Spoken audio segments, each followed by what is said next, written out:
So are you going to ask the question and I respond, or should I just? Start with your career, Okay. and then we'll go from there. So I moved to Oregon in 1974 as part of a major Midwest exodus. People who came out to the state, and I wanted to be in Oregon because of Oregon's reputation as being a progressive state. And I wanted to be a city planner, and the University of Oregon kindly offered me money to do that. So I came to Oregon, and I immediately gravitated to housing issues, in part because of a guy named Dick Ragatz, who was a professor there at the time, who encouraged me, as well as Ed Whitelaw, who was a brilliant and still is economics teacher. And those were probably the two biggest influences when I was at the University of Oregon. Dick encouraged me to become active in my field of interest right away. And he was instrumental in getting me a internship with Wally Carson, who's now a retired Supreme Court Justice. And then with the Oregon State Housing Division, where they were actively engaged in the Goal 10 discussion and what should be in there and not. And because of those two connections, I ended up giving some ideas about what Goal 10 should do. And I honestly don't remember exactly what I said to L.B. Day at that hearing. I remember being intimidated by L.B. Day. And then I worked on the housing hotline, which covered legislation at the time, and did that both the 75 and the 77 legislative sessions, and was fascinated by the subject. At the housing division, I think that's where I got a fair bit of knowledge, practical knowledge about how housing programs work, relationships between urban growth boundaries and housing, public facilities funding and housing, those kind of things. But in my notes for today, I wrote down 4 things that I thought were in the air. And the first thing was court decisions in New Jersey, California, Petaluma, right to travel. And the idea of busting the suburbs, which I liked, I suppose, at the time, because I watched good farmland all over the country getting despoiled for large lot subdivisions, and I thought everybody should have a right to live in such places, which is also linked to civil rights issues, the history of the Federal Housing Administration, their lending practices, their restrictions on who can move where, how they work to develop pretty much segregated housing projects. I thought that's a big institutional problem that we have. And the other thing was the concept of least cost housing, which was very prominent in the 70s. One doesn't hear much about it now, but I remember when I first went to LCPC, which was November of 1979, I was asked, do you want to go with Bob Clay, who was then working at the Housing Division, to a HUD conference in Washington, D.C. and represent Oregon? I thought that's pretty good for a kid who's got his first real job.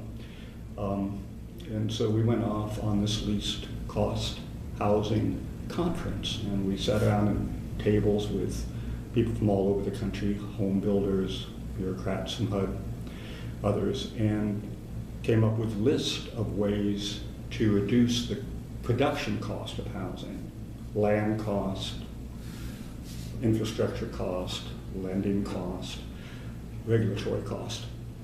And we had a whole list, and that was a big part of the thinking, my thinking about how to approach these things at the time. And then also I'd written a paper when I was at University of Oregon that talked about the relationship between urban growth boundaries and housing costs and some of the variables on that.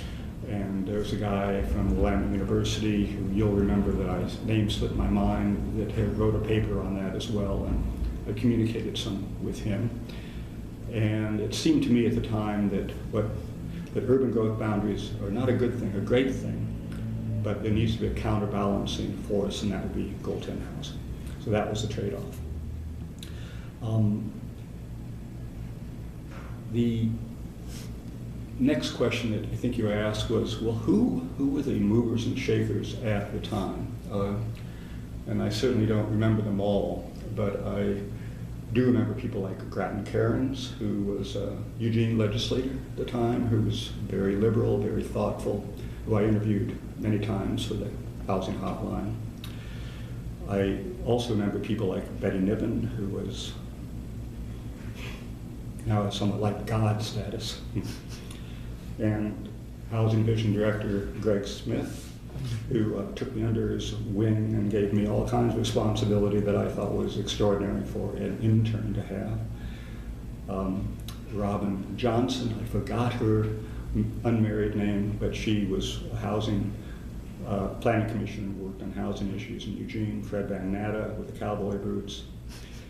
And all these people were accessible, easy to talk to, frank in their opinions, and willing to have acolytes, such as myself. After I had finished graduate school, I'd also done some work in the private sector, putting together farm home housing projects, doing marketing work for those and paperwork. I went to Ashland, was a planning director, which turned out to be a great move for me because I learned how local governments work, how they think, and the difference between putting policies in a plan and implementing those policies on the ground through zoning. And when I was hired at the Land Conservation Development Commission, DLC, the staff arm of that, it was because of my housing background and local government background, those two things. There's a guy named Dale Blanton, and his office was right next to mine, and we were the two new urban specialists with local government experience. And Dale's emphasis, I think, was more on the public facilities aspect, and mine more on the housing, although we both worked on both things. And during those early years, we had a Goal 10 that most people didn't know what it meant. It was a very loosely defined goal. You do a buildable lands inventory, you have enough buildable land to meet your housing needs, do good work. And there's this guy named Jack Cartez. Jack was a Vermonter from in graduate school, my class at U of O. He was acerbic, very bright, very direct, very Vermont. And he had left, and I took his position, and he presented me indirectly with what's called the St. Helens policy. And the St. Helens policy was a interpretation of Goal 10, which would have been difficult to pull from the original words, I think. And it basically said two things, is that if you're going to do a buildable lands inventory, you look at how the land is zoned, and if that land is not zoned outright to allow housing, then you can't count it. You can't count it if it's a conditional use permit that is deniable, that's highly discretionary. So you have to have what are called clear and objective standards. The second thing was that any standards you apply to housing, needed housing, must be clear and objective, and must not have the effect, either in themselves or cumulatively, of unreasonably increasing housing cost or delay. And we'll talk more about that, but that's something that I think has been largely forgotten over the last 20 years of when the housing rules have been in place. That Cartez rule became called the Commission's housing policy later on, resulted from one of several decisions that were made not by elected officials, but by appointees of appointed officials. So we have the LCDC, but most of the housing law, housing interpretations that the Commission ultimately adopted were written by hearings officers, people like Al Johnson, Frank Josselson. Major interpretations, and often they resulted from 1,000 Friends of Oregon bringing suit against the city for failing to meet the statewide planning goals. Those were interesting times, and they were very interesting decisions, very bold decisions. And they occurred in cities like Milwaukee and the great city of Durham and St. Helens, not the big cities, but the smaller places. Multnomah County was the biggest decision on mobile homes that came out. And those commission-approved decisions of hearings officers became the policy framework which we use to review comprehensive plans. So part of your question is, who is the we? I think it's a good question, because initially, before I got there, and sometime after, the urban portions, housing, economic development, public facilities, transportation, the urban core with Goal 14 urbanization, were being reviewed by any number of reviewers, many of whom had no particular interest or conviction about how cities should work. Ron Eber was one of the reviewers. He said, I never wanted to do these things. I wanted to leave it to you guys. Stay out of rural areas, Greg, you don't know what you're talking about. Okay, so as we got together under the aegis of Jim Knight, who was always looking for consistency, the elusive consistency, we began to more systematically review plans for compliance with Goal 10. And that included doing a housing needs analysis, and then, which, if you think of a ledger, the housing needs analysis was one side, the buildable lands inventory is the other side. They had to sort of match, and you had to sort of come up, and I say sort of because this was never written down any place in particular with a 20-year supply of needed land for housing. What Dale and I did in particular was said, let's look at how land is zoned, not just how it's planned. You know, for example, a lot of plans had a residential designation, but how was that land zoned beneath the broad residential? And we looked beyond policies. Every city had and county had a policy to encourage affordable housing that more or less mirrored Goal 10. But a lot of them had housing needs analysis, which were not real housing needs analysis, in the sense that they didn't look deeply at the economics of housing or what people could afford in their community. They said, well, we think we need 20% multiple family and the rest can be single family without much documentation. So we asked for more documentation. On the buildable land side, another one of your questions, we had innumerable discussions, arguments at times, about what was a legitimate buildable lands inventory. And I have notes on that as well. All the things we discussed. But the first one is, how do you determine housing need? You know, what's good enough in that? And it always came down to, they don't have enough multiple family. And so what's enough multiple family? And then we developed sort of rules of thumb in the back of our mind. Well, if it's not at least 25%, that's probably a problem. But that was never written down. And if sometimes it was results driven. If the result was okay, the analysis could be poor. But if the analysis and the result were poor, we would tend to ask them to redo it. The role and the need for mobile homes, mobile home parks, mobile homes on manufactured dwellings on single-family lots. The level of detail. Some of the housing plans that were acknowledged in the beginning were a page long with a little table with a bunch of assumptions and no real analysis. But as time went on, especially on the buildable lands inventory, we wanted to see a map that showed what was vacant and what was infill and what was redevelopment, and what was developed and why. We wanted to see tables that were detailed and were linked directly to the zoning that you had. And then we would go on to look at this land cannot, the issue of the St. Helens issue is, this can't be called buildable, it's a conditional use. And we can't call it buildable if it is subject to highly discretionary design review decisions. Highly discretionary design review decisions, that's probably the biggest fight between local government and the state of Oregon during the period I was there.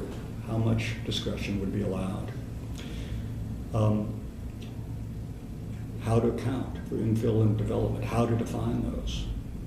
Lots of varied assumptions on that issue.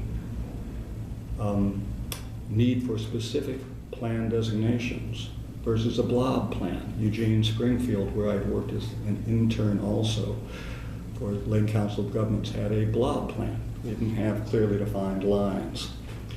How to account for publicly owned parcels. Are those buildable, not? What if they're owned by a housing agency? Well, those would be part of the inventory, but if they're owned by a park, probably not. How to account for natural hazards, Code 5 resources. How to apply St. Helens Policy Site and Design Review. On that issue, the Housing Division came out very strongly, post Bob Clay, that design review, site plan review with any degree of discretion would not be okay because it would increase housing costs. And Dale and I and others at DLCD said, well, we can't really take that away from local government. We'll have a huge neighborhood backlash and we'll lose most cities in the state. So we have to draw that line. And the League of Oregon Cities supported us, and we ended up, you'll see it all over the place in plans, saying, well, it's a little bit discretionary, but we got a standard in here. It can't be used unreasonably, increase cost or delay of housing. So that was theoretically a way to, so it wouldn't be abused. How to account for future public infrastructure, that takes space. Future parks, future streets. We came up with the informal rule: if it's 25%, that probably works okay. But if it's much more than that, we want to look at carefully how they justify it. Okay. And a lot of this stuff, all these interpretations end up in administrative rules down the line, right? But then they weren't. And then later on, what about these crazy plans that have mixed use zoning? How do we account for that?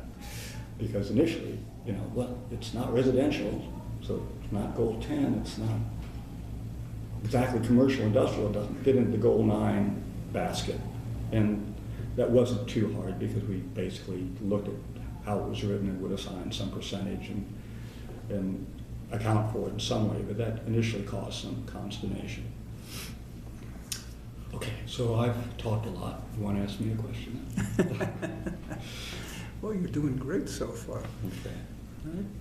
So this interaction between what you and your colleagues at the state were thinking and doing, interaction between the LCD and the housing division, that's really interesting and important. And you'll get to, I'm sure, soon what was happening here in this metropolitan area. Mm-hmm.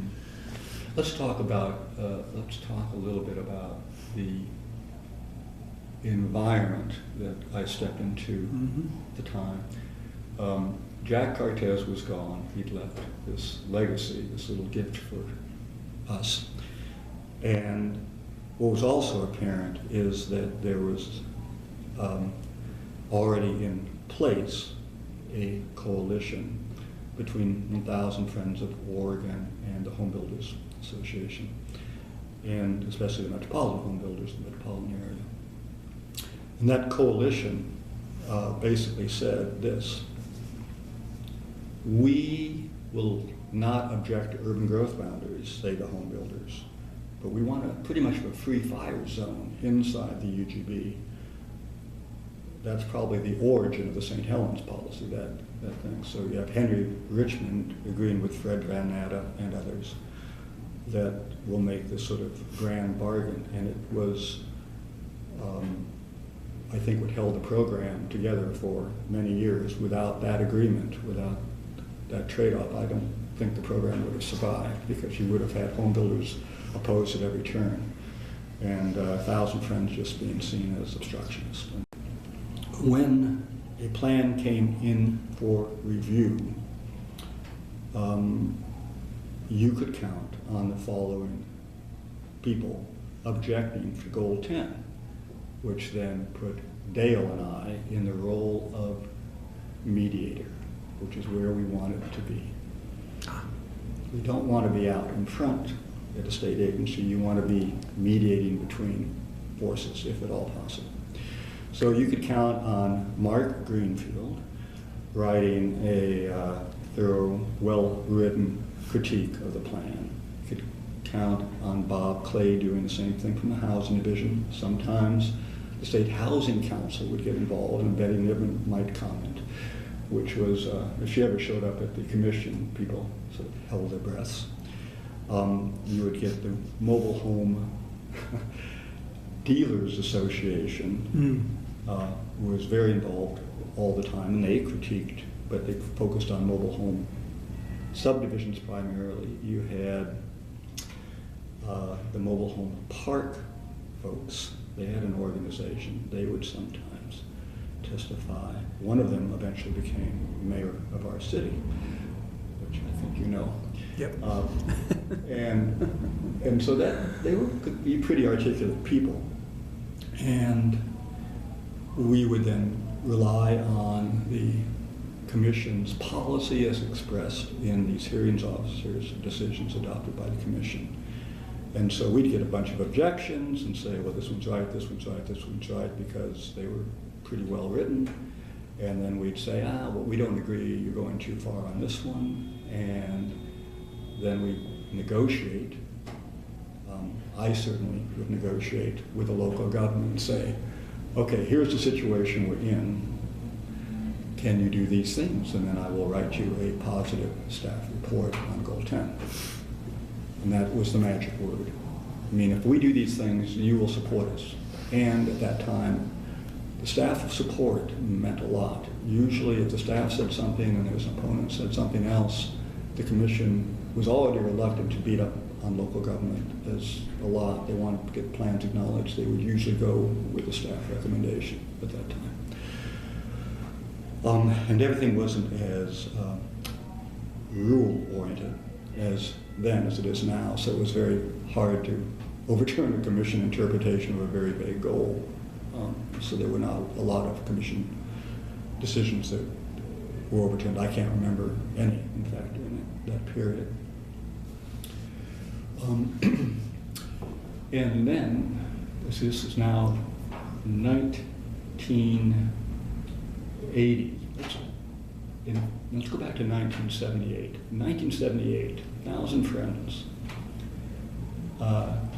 challenged the newly adopted Lake Oswego Comprehensive Plan and zoning as violating Goal 10. And Mark led that charge. They had a hearings officer whose name I cannot remember, but he had a very difficult time knowing how to write the decision. He submitted something to the commission. Mark and I commented. The commission rejected it. It was sent back to the drawing board to write it again. And the new decision incorporated all the other decisions that had been written, the Durham decision, St. Helens, Milwaukee decisions. And it became a textbook, and that reference is in the materials that provided for Lake Oswego to comply with Goal 10 at the time. And by 1981, that decision became final. It took that long, 78 to 81, to finally reach the decision. And then, to Lake Oswego's credit, there was a guy named Michael O'Brien, who was a planning director who had worked at HUD, who was educated at North Carolina. He was a smart guy.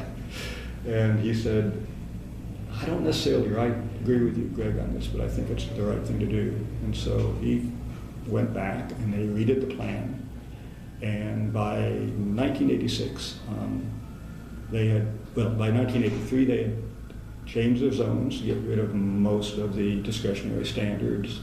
They provided, they'd met the state rule, which we'll talk about in a moment, Division 7, Metropolitan Housing Rule, which required them to have to plan and zone for 8 units an acre and 50-50 mix of housing and have that all be approvable under objective standards.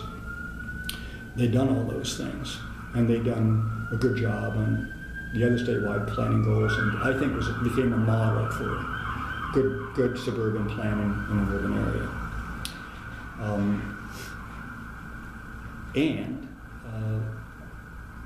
This wouldn't have been possible, I don't think, without a number of things, without commitment from people like me and Dale, Eldon Howe, Wes Kavarston, who really just believed in this stuff.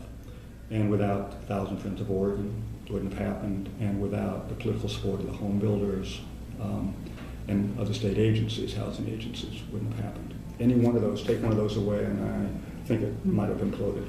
And in terms of my own personal experience, and I think Dale would agree with this, I haven't seen Dale in a while, but if you didn't stand up for what you believed in, there were so many forces, Governor Tia, who I've come to admire a great deal also, we've got to get those plans acknowledged. We've got to get those plans acknowledged because the program is threatened. And so against those forces were we've got to get good plans acknowledged. And how do you strike an appropriate balance? And it was, the easiest thing to do was to cave to the local government, because the commission wanted to get plans acknowledged by and large. And so if we said it was good enough, they would probably agree. So as much as important as 1,000 Friends and the home builders were, I don't think without the staff insider it would have worked. I don't think it would have come together. And I don't think that the home builders could have done it by themselves or 1,000 Friends. They had to work together, and they both knew that. And I think that's what made possible the establishment of housing policy. In 1981, as I recall, the legislature said, we are tired of LCDC making this stuff up as they go along. We want to see it in rules. And at that time, I think this is fair. I came up with the idea, I don't think it was anybody else's idea, that, because I was looking at all these plans, Happy Valley being the most egregious of them, a city that was planning for half-acre lots, and arguing it was going to meet its housing needs, regional housing needs. By doing so, no, that doesn't work. And there were a few other communities that were along the same lines. And I remember sitting down with a few people. Dale was probably one of them. Bob Rindy was there at the time. He'd just come on board. Ann Squire, a woman named Jan Childs from Portland, Duncan Brown from Multnomah County, and saying, what do you guys think if we just tell them what they need to do to comply, instead of doing a housing needs analysis where we know what's good enough, but we haven't really told anybody yet. You know, we know that half-acres lots aren't going to work. And they're a joke for meeting housing needs. And it's a recipe for suburban sprawl as well. But what if we said, based on, not pulling a rabbit out of a hat, but based on what we'd seen in the relatively good plans where you've done a serious analysis, what if we linked it to jurisdiction size and said, smaller communities, 6 units an acre, medium-sized communities, 8, bigger communities, 10. What if we just said that? And we said, if you meet this, then it becomes, is the land that you have zoned for residential, under clear and objective standards, able to meet this density? And they all said, and Bob Clay was involved, and Mark Greenfield was involved, did I say that? And they all said, this is a pretty good idea. How are you going to do it? And I said, well, we've got to start right here, and I think Ann will support us. And I think that Eldon would agree this is a good idea. because nobody wanted the delays, the back and forth, the arguing. The commission didn't want to be in the role of saying what was good enough and disagreeing with their staff and going with the local government. And the city of Portland was very supportive of this because they wanted to keep tighter in growth boundary, to keep the land supply down so that they would grow up not out in the central city. They were prescient in that area. And so with that coalition of people, I was allowed to draft the Division 7, and I think I did it in a day and a half, 2 days. I mean, it was all up here, and it was all what we've been doing. And it was all commission policy, except the 6-8-10 and the 50-50 mix. And when it came to hearing, I think there was like 2 hearings on it. It was passed in 3 months or something after it hit the streets. The last technical amendments to Goal 14 took over 2 years. I mean, it was a different time. And we had, everybody came in, the home builders came in on cue, 1,000 Friends, City of Portland. So this is a good idea. Who opposed it? It was interesting. The people who opposed it were the field folk at DLCD because they wanted to be fair to the local governments and be reasonable. Linda McPherson and I used to argue like dogs and cats. We are now good friends, but we used to argue. Craig Greenleaf and I, he was more the field guy at the time. But it also made sense in getting terms of the plans acknowledged, and it also turned out that we could rapidly approve most 3/4 of the communities in the metropolitan area who had done a reasonably good job. And you could say, you meet this, you're done. And at the end of the day, people said, this is not a bad idea, and it got approved. And then we were able to go out after the outliers who didn't come close, and mainly that was a matter of saying, you don't meet the standard, we'll take you up if you don't meet it. Or, in many cases, it was a matter of sitting down and negotiating.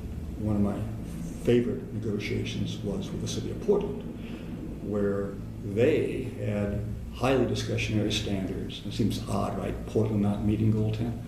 They had highly discretionary standards for zone changes in conformance with their comp plan designations. So I said to them, do you really want to talk about neighborhood compatibility and public need when you've already determined those things in your comp plan? Isn't it all about public facilities? Well, yeah. Can we just change your code so you say it's all about public facilities? And that's objective enough, and engineers can tell us what we need. And they said, that's what we got to do. And you'll support us on this other stuff? Yeah, that's how. And they did. They changed it, and it was approved. So those were interesting times, but that 6-8-10 rule made it possible to do those negotiations because you had a starting point.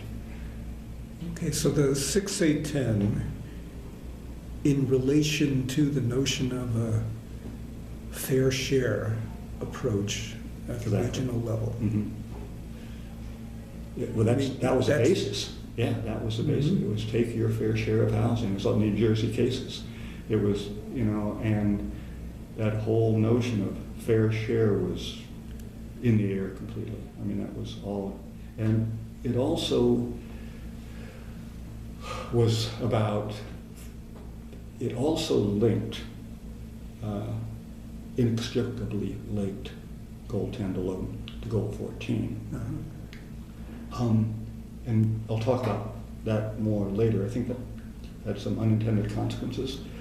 But by linking the density to meeting housing goals, that told you how big your UGB could be as well, indirectly, right? Population density goal. And then Metro came along years later and adopted a functional plan which adopted higher standards than 6-8-10, and have implemented those to a varying degree. Okay. So that was the 6-8-10 rule. Then I left DLCD to go to Springfield. Dale Blanton then wrote the Division 8 rule, which looks a lot like the Division 7 rule without the 6-8-10. Okay. But the language is very close. that housing rule. And you asked the question, did these rules do good? Did they? And I would say within the objectives that we had for the rules, they've done very well. Or for a long time they did well. Because the focus was on market-based housing. There's rules that you can't discriminate against subsidized housing. You can't, it's not a housing type. You can't discriminate based on how it's funded. But it was essentially a market-based approach. Zone enough land, 20-year supply, with, in the metro area, one set of standards, the rest of the state another. But zone enough land to meet your housing needs under clear and objective standards. And the understanding at that time was that cities and the metropolitan region would maintain a continuous 20-year supply of buildable land. That was the obligation. The understanding, my understanding of the obligation. What I also believe has happened in relation to Goal 10 is public facilities standards of local governments have increased, become more stringent, significantly more stringent. For example, in the transportation planning rule was adopted. It does all kinds of good things. It also mandates that infrastructure be in place when the housing's built. You don't want a Washington County situation where you have a country road going 3 miles to a subdivision inside the UGB, which happened. It's our version of concurrency. Yeah, it's a version of concurrency. So you want to have those things in place available. But in the old days, it used to happen more incrementally. You get a subdivision built, you get a half street and maybe a sidewalk. They would build smaller houses that could maybe become larger houses sometimes. And as time progressed and we implemented the transportation planning rule, and you have 7-foot wide park roads with 6-foot sidewalks, 5-foot bicycle lanes, parking, center turn lane, you have 90-foot wide right-of-way, which cost a lot of money. And so that gets paid for with systems development charges or by the developer. That's going to add to housing cost. You had the federal government quit subsidizing infrastructure to any great degree. You had ballot measures that gutted local government's ability to collect taxes and pay for these things. You had consumers who wanted bigger and bigger houses, and they wanted it all now, and banks that wanted to lend on these things. All of those things are beyond the scope of Goal 10, right, as written. But then I go back to the least cost housing. It seems to me there should be ways to incrementally put in some of the infrastructure, because it's so expensive. You have to finance all that stuff. The developer has to finance it, then the home builder has to finance it after he buys a lot from the developer, and it's expensive, and it's a mixed blessing. In terms of design, site and design review,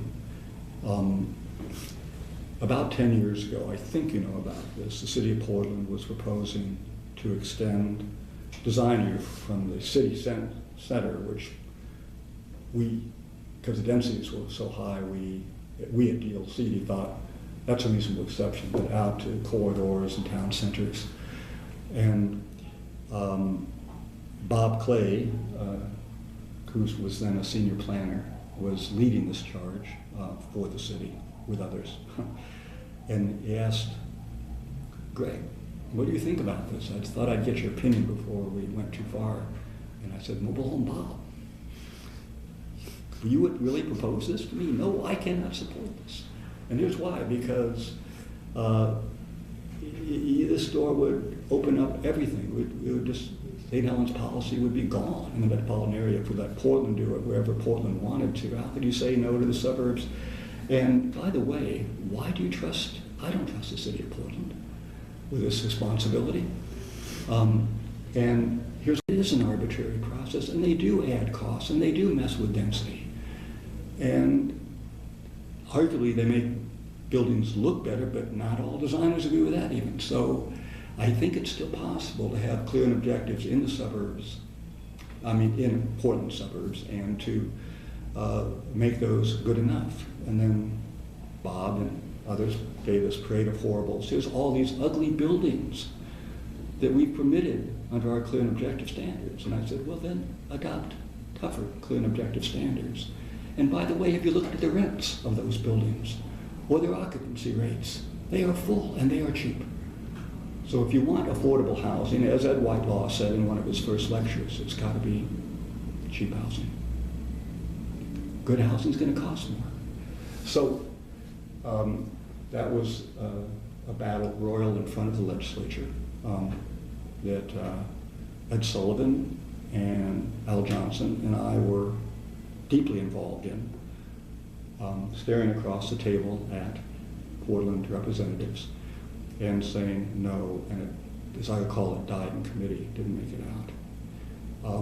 But it was hard because I was sympathetic to the notion is if we don't build nice stuff, the neighborhoods will rebel. And in order to get the higher densities, then we have to have some design review, just where you draw that line. And I do believe that Portland's design review process has added a lot of cost to housing. I think that's true, as has the infrastructure requirements and a bunch of other factors. So I believe in my presentation to the APA and also to a group called Housing Land Advocates a few years ago, I singled out Lake Oswego because, and this was a difficult ethical issue for me, honestly, because I had done a housing needs analysis for the city of Lake Oswego, and a very detailed one. And they had something like 2 or 3 acres of high-density multiple family land in their whole city. Other things had developed where they had it before. And they didn't like the results of the buildable lands inventory because I said we have to apply clear and objective standards, and that gets rid of a lot of your land. So you may theoretically allow these things, but higher densities. But in reality, there's all these neighborhood pressures. You have to go through annexation in many cases. It becomes a recipe for effectively downzoning development when it comes in. And my buildable lands work was suppressed. They hired another firm from someplace else, Indiana or someplace, that said, got plenty of buildable land. And so I made the decision to go public with it. And it comes out of conviction. I hope it doesn't come out of the need to grandstand. But what I did is looked at 2 cities, Lake Oswego and Tigard, next to each other, different communities in a whole number of ways. And I've done a bunch of work for Tigard over the years too. And so we were able to look at the 2 inventories, look what had been built, and then we correlated that with housing cost. And it's a lot cheaper in Tigard. Not as pretty, but a lot cheaper. The housing stock is less expensive. And they're doing many of the good things, same good things in planning, but in a different way. And they have much more land zoned for multiple family. And to me, that was a good case study showing what happens when you implement Goal 10 versus when you, since 1986, when you gradually move away from the clear and objective standard route. You do neighborhood plans, which often have very discretionary standards, and did in Lake Oswego. And another criticism I have of both LCDC and Metro, there's been major funding given to area plans, neighborhood plans, which are, great examples of the new urbanism, lovely buildings, great materials, very, very expensive. highly discretionary standards, everything's design review, and the cost of getting through that process, which I know is high because people hire me now to get through such processes. And engineering forward and multiple designs adds a lot of cost, great uncertainty. So you have to be a very big developer to hire very good staff to weather the neighborhood storms and all these things. And there was a personal example where I worked on an assisted living facility for old people in downtown Lake Oswego, for old people. Everybody likes old people, right? No. There was huge neighborhood opposition because these old people might have Alzheimer's. They wouldn't be spending money in downtown because it would be somewhat subsidized in some cases. Couldn't we have a nice condo? The city of Lake Oswego bought the property, paid for it, plus the cost of the developer. Found another site on the west side of town, away from downtown, where we could develop an assisted living facility. Worked with us to do that, bought the land, and now there's very expensive condos there instead, and everyone's happy. That, to me, is extremely against the spirit of Goal 10. Okay, so please elaborate. How and why do things change from the earlier period? Well, I have an opinion on that as well, as you might guess. Sure. I think that after I left in the early 80s, that some of the vigilance on Goal 10 dissipated, and some of the interest groups who had a commitment to Goal 10 no longer had the interest. And I think that happened gradually. I don't think Bob Rindy, for example, or Dale ever said we should deep six this thing. I think it just Bob went on to do other things on policy stuff. They hired a new woman to be the new Goal 10 specialist, who was a lawyer, who simply didn't believe in clear objective standards. She just didn't enforce it, did not. Unless absolutely confronted. Her focus was on writing the small town code, neo-traditional planning, that kind of thing. Different kind of housing, but not affordable housing, and tight UGBs. She was very much in that, in my opinion. And so you just didn't see plans reviewed for clear and objective standards. You saw awards given to communities who had beautiful area plans that, in my mind, clearly violated Goal 10. And there are a number of those. And that was part of this whole transportation growth management program, which I think was generally good, but in this respect, I think didn't follow through. And so well-planned, lots of infrastructure, all complete, and all very expensive when we get down to it. Hard to build cheaply in those situations. So that's what I tried to express to a certain extent. The other thing that happened was Metro, and I give them credit certainly for Title I and the growth management functional plans. They adopted higher standards for density, but they did not follow through on the clear and objective standards thing. What they did to look at the capacity of cities throughout the region, rather than the buildable lands inventory parcel by parcel, you would look at the overlying, the actual zoning adopted by the local government, apply it, and then apply the clear and objective standard screen. What Metro did is looked at transportation analysis zones. They analyzed by those areas which don't necessarily agree with city boundaries, right? They then, it makes sense at a regional level for some things, but not for this particular purpose, I don't think. They then said, well, what we have is proxy zones. It's too complex for us to go into the 25 cities and 3 counties that have zones in the region and know what's in all of those. So we're going to develop a series of comparable zones and apply those to transportation analysis areas. Okay, makes sense for regional analysis, absolutely. For Goal 10 compliance, maybe not. And then they said, well, based on that, we're going to look at the capacity of the zones, of our proxy zones and these analysis areas, and see how much housing can be accommodated throughout the region. Okay? That's, again, as a gross level of analysis, it's good. But in the case of Lake Oswego, and then they also said, well, and then we're going to make an assumption about 80% of the capacity of this proxy zone to accommodate infill. So if you had a house on a third of an acre, it's zoned R7, we can get another couple of houses in it. Okay, let's apply that to Lake Oswego, where we did the buildable lands inventory. You have quarter acre, third of an acre lots with $1 million homes smack dab in the middle of them. Applying the proxy zone to the Lake Oswego zone makes no sense. There's no infill capacity. Lake Oswego does not allow mother-in-law units under objective standards when they propose and they get shouted down by the neighborhood because it's going to ruin the neighborhood. So that's that becomes a housing problem. Then you get the overlay with the area plans that have their highly discretionary standards. Then they amend their code multiple times in different places, and you add them all up, and you go, wait a minute, if you look at the parking standard, the landscaping standard, even though it's zoned for this, and I did this analysis, you cannot get that many units on it and meet the other standards.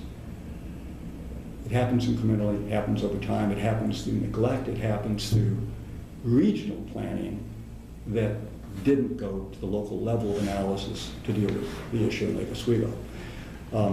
Lake Oswego is also, I don't know if you saw recently, there's the Supreme Court upheld the ability of people to sue local governments for failure to comply with the Fair Housing Act. Something like that, because there's a question of whether people had standing to do that, and it was a standing issue, and it was upheld. And part of the folks that I've been involved with have looked at going after certain local governments for not affirmatively providing for affordable housing, fair housing. And if you look at, again, Lake Oswego, to pick on them, they're the only community in Oregon other than Creswell, which lost a chicken factory, to lose Hispanic population from 1990 to 2000.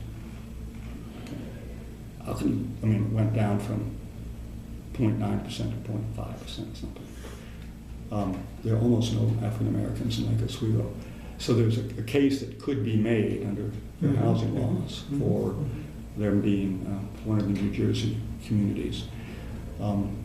And at the same time, they've got great sustainability policies, great natural resource policies, which I also worked on. And so their community does a lot of things right, but on the housing issue, I think they fall short. And that's why I think Metro could do more by not just supporting inclusionary zoning, which we can talk about if you'd like, but I think they could say, let's take a deeper look into some of the communities and see if they really are carrying their share of the housing burden. At the same time, something like, 70% of the housing units, affordable housing units have been built inside Portland. 30% for the rest of the region where 2/3 of the population or more live. So there's some real disparities there. Okay. So those are things that I think, if we were simply to enforce what's on the books, I think that could make a difference in housing cost. I also think at this point, the 6-8-10 rule is now, how many years old? 95. 35 years old. That made sense then. To me, maybe double that now, right? In the metropolitan region for the density and increase the percentage. It's really antiquated, but no one's wanted to take that up. But I think that can make a difference and reinforce what Metro is doing. The other thing is, I think, is the unfortunate side effect of 6-8-10 was it conflated Goal 14 and Goal 10. It assumed that if you have higher density, it's more affordable, which we all know is not true anymore. I mean, it's almost the opposite. Elevators and high land costs, amenities built in, so you get maybe a room like this, somewhat affordable. And so I think that notion should go away. I think because Metro has overestimated, except for the city of Portland, redevelopment potential. I think that there really is now a shortage of land within the regional UGB and many UGBs, and I think it's partly because DLCD has never seen an infill proposal that had a lot of infill or redevelopment they didn't like. They accept assumptions about that pretty unquestionably. As long as you're not amending the UGB and you want to make assumptions about infill and redevelopment and density, which may or may not be true, then you meet both Goal 10 and Goal 14. And I think that's a problem. So I think the UGB, I'm not for UGB busting, but I think that we should look more carefully at some of the assumptions that support the UGBs and make it a little bit less difficult process than it is, even after the so-called streamlining, which didn't help that much. I mean, I'm pretty familiar with the rules, and I was at the committee meetings. I don't think it made a huge difference. So that's some things that I think we could do that would make Goal 10 work better. Any more thoughts about the present housing crisis, not just here in the city, but around the state as well? I think that housing crisis around the state, around the country, right? I mean, this is not, yeah.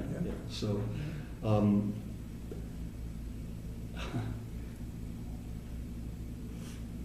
I think you would need to look at all the statewide planning goals, not just Goal 10. Again, and you'd have to change the focus of Goal 10 from a market-driven least cost housing zoning type of solution to some more affirmative obligations for local governments to do things. And even then, where's the money going to come from for that? So I think that things have gotten worse than they need to be for the reasons I talked about. I think with some minor adjustments to goals 11, 12, 14, and 10, that you could make housing more affordable by making it easier and less costly for developers to do their job.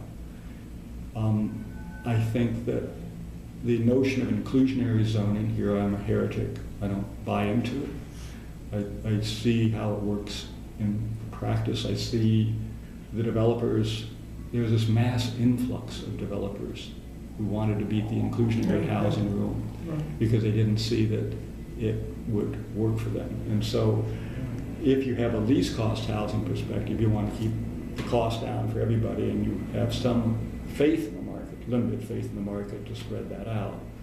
If you have a inclusionary zoning, basically you're asking the richer people in that apartment building to effectively subsidize the less fortunate, which then drives the cost of the units up. And it's okay as a stopgap, but I think it's looking at the bigger picture would be better.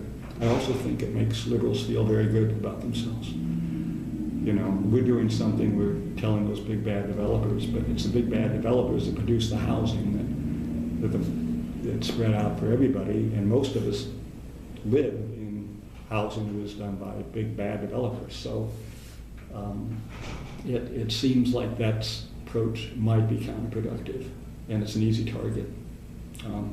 So I'm not opposed to it. I think it's part of a toolbox, but I don't think it's the answer that people hope it will be. And it could actually have the unintended consequence of discouraging people from entering the market in some situations. Maybe. Depends. So, are we done? How did we do? Not quite. Okay. I drag you back to the 1970s just for a few more moments. Sure. I'm still poking at writing about the original urban growth boundary here. So you mentioned Ed Whitelaw. So back in the 70s, Whitelaw was saying that he's already able to put in place a monitoring system that would in real time track changes in, say, land prices, which would enable a growth boundary to be managed much more effectively than otherwise would be the case. And again, back then, the CRAG planners really liked the idea, DLCD did too at a certain early point in time, of the notion of a Henry George land value taxation thing. Inside the boundary, tax the land, outside the boundary, tax the buildings. A regional tax base sharing that was recently, back then, adopted in Minnesota. What do you think about the fact that those ideas were on the table, however briefly back then? I remember. Yeah, okay, so I remember being lobbied. You know, Terry Moore used to work for Metro. Yes. And so he and I worked together reviewing plans, Okay. which was kind of interesting. And I mean, Terry was very bright and good at that, but it wasn't his cup of tea for a long period of time. And he went to work for Ed. Yeah. And I remember him coming to Salem to lobby me and others about the monitoring system. Right. And at that point, everybody wanted to just get the plans acknowledged. And there seemed to be no money for monitoring. That could come later. And also to monitor something, you have to have a kind of a baseline to work from. Yeah. And the data we were getting from local governments was poor in most cases. And so it would have been a pretty expensive project to do when we hadn't done the base work, or so it was argued, of getting the plans acknowledged. I don't know if you know this, but in 1990, I worked with Terry and Echo Northwest on 4 case studies to see the effect of the UGB. Yes. And at that time, in 1990, 10 years essentially after the plans were adopted, we found that in Washington County, the UGB essentially had no effect. That people were building large lot subdivisions in the 80s, that's where the market was. There's enough land, we didn't need to. And I think we found in Medford, maybe they were acknowledged in 77. It was beginning to be a little bit of effect, but it really was less, it was more a matter of can you fund the public facilities to serve the land of the UGB than it was of you know, the size of the UGB. I think, but I don't have the complete data to support it. I would have loved to have monitoring. Well, if we had had better monitoring, then we could have had some baseline to say this many housing units, this much buildable land, trip the wire, you know. That was the idea. Market prices are going up. That would have been extremely useful. And I think most of us at the agency supported the idea, but from a budgetary standpoint, it would have been difficult when a lot of people wanted to get rid of the agency also. Remember all that? Yeah, the Lloyd George tax, I remember that. I'd forgotten about it. I mean, that makes a ton of sense too. In a sense that we do that a little bit with the zoning, right? Right. We do it on that side of the line. Yeah, that's right. And the other thing that really, well, I want to talk to you about this too. The city of Corvallis, have you followed at all what's been going on with them and LCDC? Not recently, no. Well, last session, as part of this home builders bill that, remember, you get 10 acres of pilot land outside of UGB or something, 10 acres, something. If you put affordable housing, then you get a free UGB amendment, a little test study. And that's fine as far as it goes. I don't think that's a big panacea either. But part of that bill, I think it was part of that bill, was an amendment to the needed housing statutes, 197, 295 through 313, I think. And those amendments basically said that the home builders, a party, can sue a city for failing to have land that's buildable under clear and objective standards, so you can do something about it. It's a little like Massachusetts and snob zoning, anti-snob zoning. Right? Sure. Yeah. Okay, now see, Corvallis is another community that I think had a very well done plan, and at one point had a tremendous commitment to affordable housing. The guy who was their housing guy helped, led Washington County, Leon Laptrick, for years before he retired. Yeah. Very committed guy, very bright guy. And Corvallis has slipped in recent years. They've got very active neighborhood associations. They have voter annexation. Mm-hmm. And they have been required by LCDC to get rid of their plan unit development ordinance, not apply it new, but only implement previously approved developments. And one of the previously approved developments was like 300 acres in the west side of Corvallis. It was included within the city, annexed within the city years ago, I think in the 70s. And it has lots of, steep slopes, wooded areas, streams, which are all protected because we also worked on that natural resource plan for them and documented. So we know down to the acre how much buildable land there is on that big site. And so there's this company that bought a bunch of land there, and they said, we want to develop according to the plan. We would like to put in a road that's on your TSP, an arterial street that is basically parallel to 99, that is critical to access to the whole area in the UGB west of downtown. And the City Planning Commission and Council denied it. We didn't look at the environmental impacts enough. No, we looked at 3 alternatives within the area where you showed the road.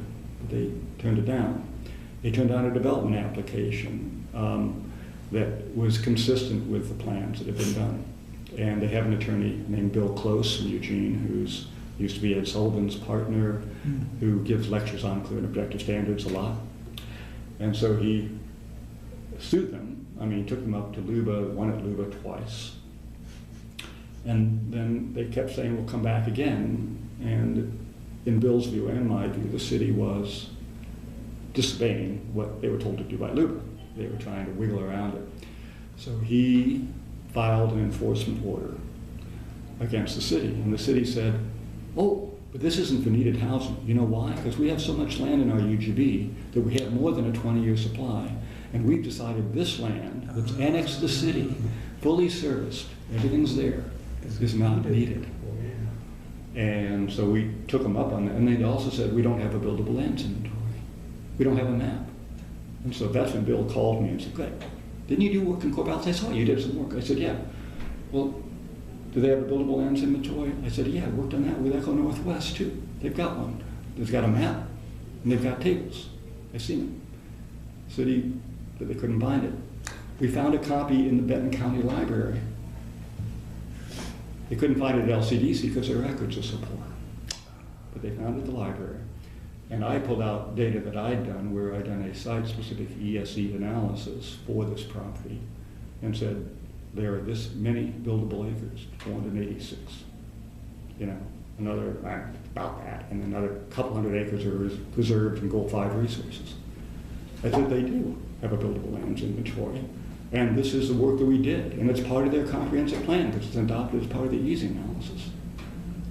And Corvallis fought DLCD, who said we find probable cause.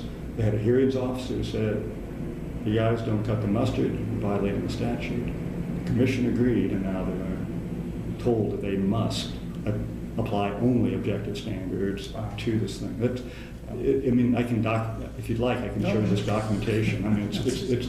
And I said to Bill, this cannot be true. I've worked with Corvallis, they're good folks there, but something happens in a culture.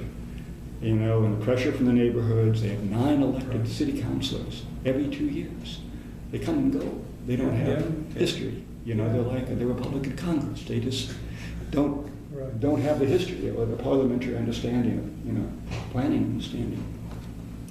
And so that's something that DLCD, with some reluctance, did. They were not enthusiastic, but it's a good commission by and large, I think, and they saw what was going on, and I think it's a result directly of the St. Helens policy from 1978 rearing its head now in Corvallis. And that when I also reviewed the Corvallis Comprehensive Plan, we negotiated a lot, and so they were required to change a number of their housing, approval standards, which they did. Right. And they were also allowed, because I recommended this and the commission agreed with me over 1,000 friends objection, to have too big a UGB. But their population projection, I think it was as big or about the same size in 1978 as it is now.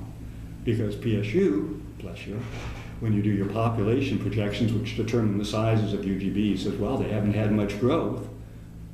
And the city doesn't really want a big population projection. So the population projection is made essentially stagnant for 30 years. Right. And everybody, and there's all kinds of documentation in work that ECHO did on their latest housing needs analysis that said everybody's moving to Albany because they can't afford to live here even if they have a job here. That's all documented too. And Albany's taken the overflow. It's the Cornelius of Corvallis. So, yeah, there's some work to be done on it. But I think assiduous application of Goal 10 by folks could have cut this off the pass a while ago.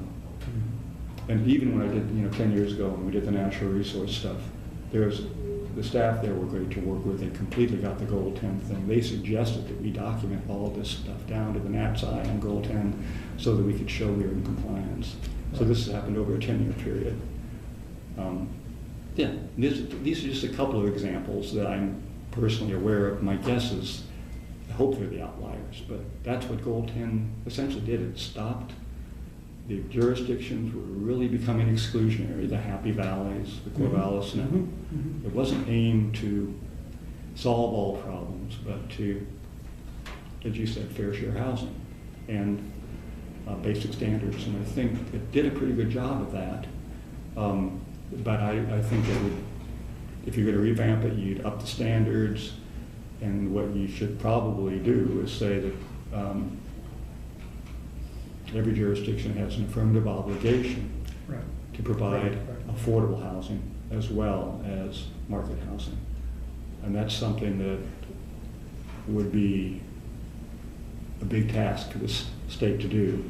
And there would have to be funding behind it to make it work. And especially the Trump administration, that seems super unlikely. Okay.